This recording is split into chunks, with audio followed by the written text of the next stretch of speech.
Today we're starting with Chapter 11, Section 2, and we are talking about rational expressions. This is on page 583 of your textbook. And we have two main ideas for today. The first is identifying excluded values. The second is to simplify rational expressions. So of course we want to start off with our vocabulary. Rational number is a phrase that you've heard before. If you remember, it is any number that can be written as a fraction. Okay, so rational expression is something new. It's a fraction that has polynomials in it. Okay, so a reminder that for a rational number, the denominator cannot be 0. This is the same for rational expression. Okay, so let's talk about what some of these, some examples might look like. We said that a rational number is a number that can be expressed as a fraction. It can be written as a fraction. So you have the number 2, 3/4, -1/2, or 0 divided by 4. Notice that 0 divided by 4 would give you a value of 0. Not the denominator is not 0, so that's okay. Okay. Some rational expressions you might see. -4 over 3x. Okay, so this is a monomial. It is a polynomial, and it's in fraction form. Okay, here are two binomials, and if you take a look up on page 583 and within that section, you'll see trinomials divided by trinomials. Okay, so there's this idea that the denominator cannot be equal to 0 is a very important one. And we're going to talk about why that is the case. Okay. So why can't denominators be 0? We're going to take a look at a few examples and understand why this is the case. The first, 12 divided by 3. This is a rational number, and we know that 12 divided by 3 will give us an answer of 4. We know that this is true, but why is this true? Well, let's check it, okay? Because if it's true, we should be able to check it. Okay, we said 12 divided by 3 is 4, so if we go backwards, we take 4 and we multiply it to 3, we should get 12. 4 times 3 equals 12. That's true, okay? So what happens when we take 0 and we divide by 10, okay? 0 divided by 10 will give you 0. Well, is that true? Let's check. Okay, let's go backwards. 0 times 10, will that equal 0? 0 times 10 equals 0. That's also true, okay? But look at what's so interesting about if we set up a problem 5 divided by 0. What would go here, okay, to make this a true statement, okay? Can I put in 0? Well, 0 times 0, okay, does not equal 5, okay? So that doesn't work. Any number, 5 times 0 does not equal 5. No matter what number you put here, it will not check. Okay, so this is undefined. It's never true. Okay, so keep in mind the denominator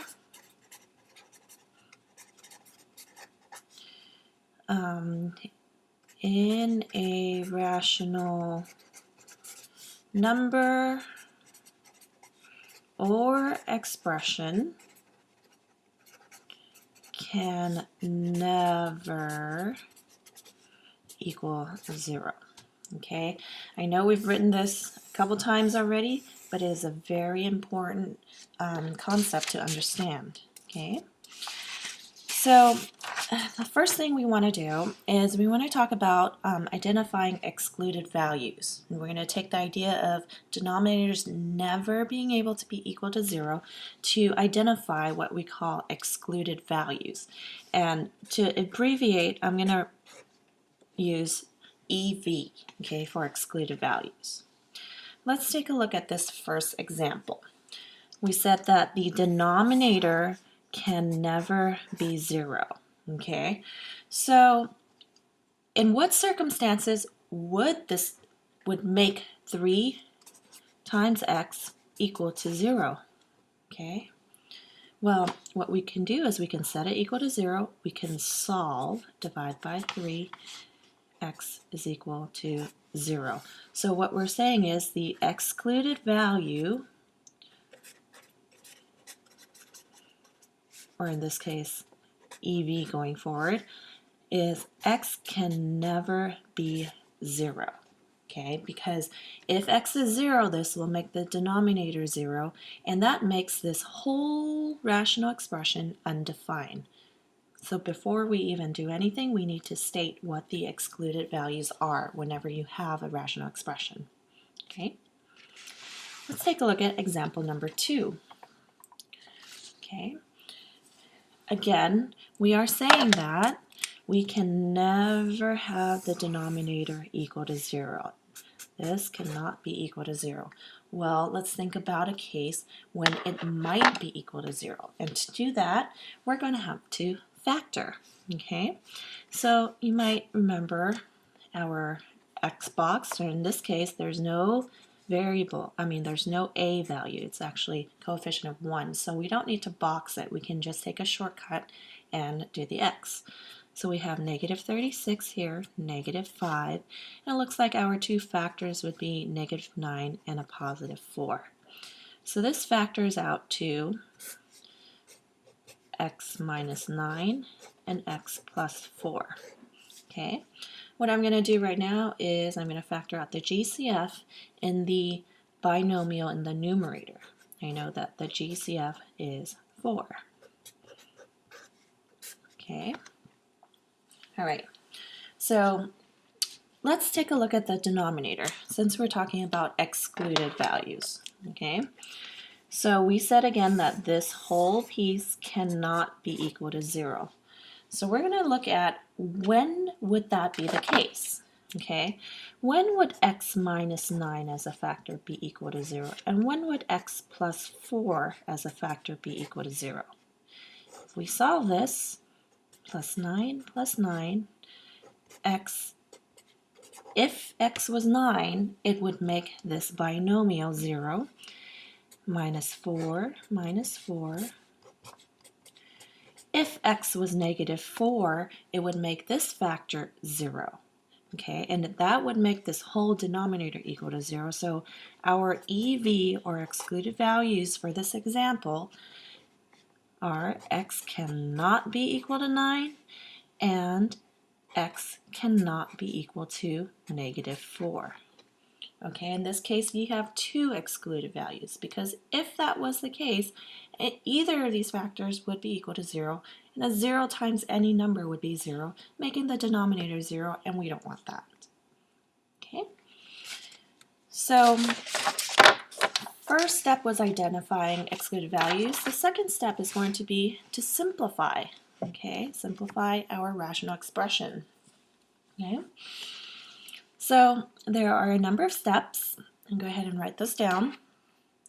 What's really important to note, though, is I put identify excluded values as the first step. This may have to be something that you look for after each step. Okay, so you're going to continue to look for excluded values as you factor out. Either the GCF, you factor out the polynomial, whatever it is, you're going to always be on the lookout for excluded values. Okay, so let's recall what the process was to simplify rational numbers first before we talk about simplifying rational expressions. Okay, so let me get a different sheet of paper. Let me cover this because we're just going to focus on this first column. You have a rational number like negative 4/16. Okay, so when we say simplify, you may have used the term reduce before, and it means the same thing. Okay, what we're doing is we are factoring out GCF. Okay, I can think of the number negative 4/16 as And let's factoring out a GCF. Let's say 4 times -1 and 4 times 4. Okay, what I've done is I factor out a GCF between -4 and 16. Okay, and I extracted that from both. So what this gives me is the ability to reduce, because we all know that 4 over 4 here is the same as 1. Okay, so our answer simplified would be -1/4. And we don't have any excluded values here because, well, 16 is not 0, so we don't have to worry about it. Okay, so our simplified answer would be -1/4. Okay, so we're going to use the same idea when we are simplifying rational expressions. Okay, you have a problem like this.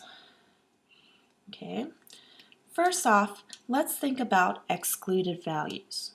Okay, so looking at the denominator, what would make this monomial equal to 0? Okay, well, you think they're all being multiplied. 27's being multiplied to x, being multiplied by y, being multiplied to x squared or z squared. Okay, so that means if any of these was 0, it would make the entire monomial 0, making the denominator 0, and we don't want that. So let's state our excluded values.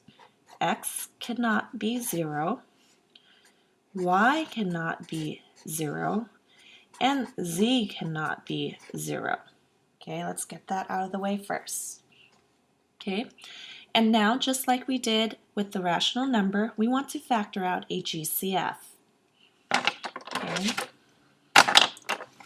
so let's do that. Let's take a look. What would the GCF be between 9 and 27? Well, you know that would be 9. What would the GCF be between x squared and x? Well, they have one x in common. The denominator has a y, but the numerator doesn't have a y. When we skip that, we go to the z's. They do have a z in common. So your GCF in this case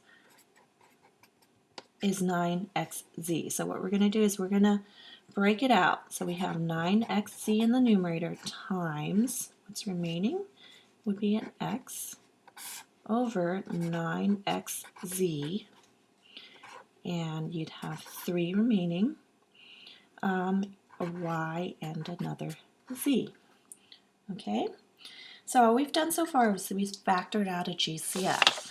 Now what do you know? You have 9xz divided by 9xz. That's your big 1. Okay, so we can we can reduce or simplify at this point.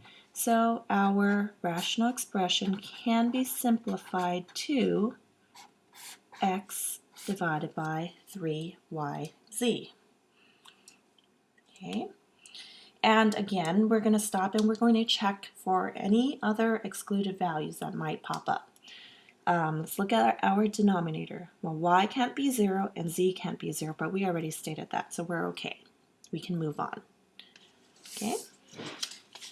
I want you to try this problem.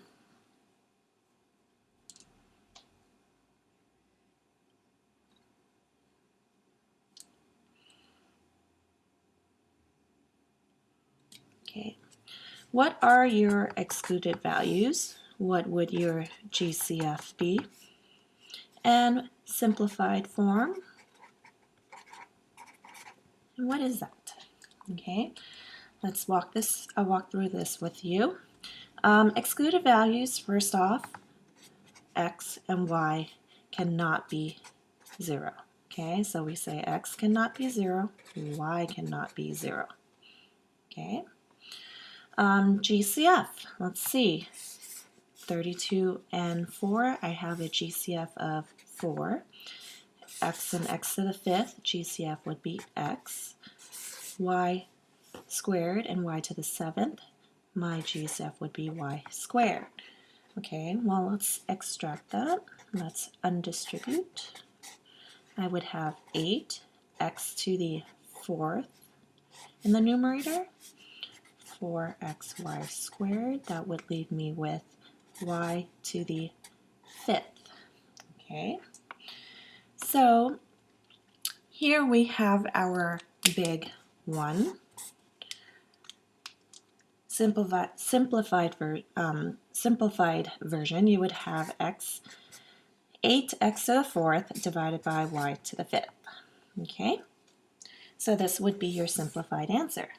Okay, they don't have any other factors in common, so you stop there.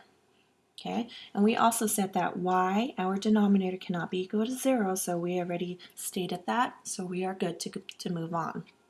Okay, let's try a little bit more of an elaborate example. N squared minus 8n plus 12 divided by the polynomial n to the 3rd minus 12n squared plus 36n. Okay, right off the bat, what I'm going to do on the side is I'm going to write my list of EVs, excluded values. Okay, looking at the denominator right now, I know that n cannot be 0, because if n was 0, n cubed would be 0, and n squared would be 0 times 12 would be 0. 36 times n0 would be 0, and that would make the entire denominator 0. So n cannot be 0 right off the bat. Okay. Now what we're going to do is we're going to factor. Okay, this is where your factoring skills come into play. So what do we need to factor first? Since we started with the denominator, I'm going to start there. I'm going to first factor out a GCF. Okay, so between our 3 terms, looks like our GCF is an n. That will leave me with n squared minus 12n plus 36. Okay, well, we know that this polynomial is factorable. Okay, and this is indeed a PST, so you know that if you were to factor it, you'd have n minus 6 and n minus 6. Okay, now let's take care of the numerator. Okay, so in our numerator, this is not a PST because 12 is not a perfect square, but we can X it. Okay, we'll have 12 on top as our product, negative 8 as our sum. We're looking for 2 factors, and I believe that would be, let's see, negative 6 and negative 2. Let's see if that works. Negative 6 times negative 2 gives me a positive 12. Negative 6 plus negative 2 gives me a negative 8. Okay, so this factors out to n minus 6 times n minus 2. Okay, I'm going to rewrite this, okay, because there's a lot of work. I want to make sure everything is nice and neat. Our numerator, we have factored to be these 2 binomials. Our denominator, we have this, okay? So far, we factored the numerator, we'd factor the denominator, and now we're going to look again, check for any excluded values. Are you starting to get the point? Well, I know that n cannot be equal to 0. n minus 6 cannot be equal to 0 either. What value of n would make n minus 6 equal to 0? Let's see. Plus 6, plus 6. I'm going to move this up a little. And if n was 6, that would make this factor equal to 0. And that factor cannot be equal to 0 because 0 times any other number would be 0. So n is also not equal to 6. Okay, we're going to keep adding to this. All right, let's go back to our factored form and take a look here. Do we have anything that we can simplify? Well, I see that you have the binomial n minus 6 divided by n minus 6. They're both factors, so you can simplify it. They're both equal to 1. Okay, So that means our simplified expression, you have left n minus 2 in the numerator and n times n minus 6 in your denominator. Okay, so that would be your final answer. Okay, make sure that you note the EVs because that's also a part of your answer. Okay, so for your homework, please do the 4 problems listed, bring them to class, and we will discuss it. Okay? Oops, these 4.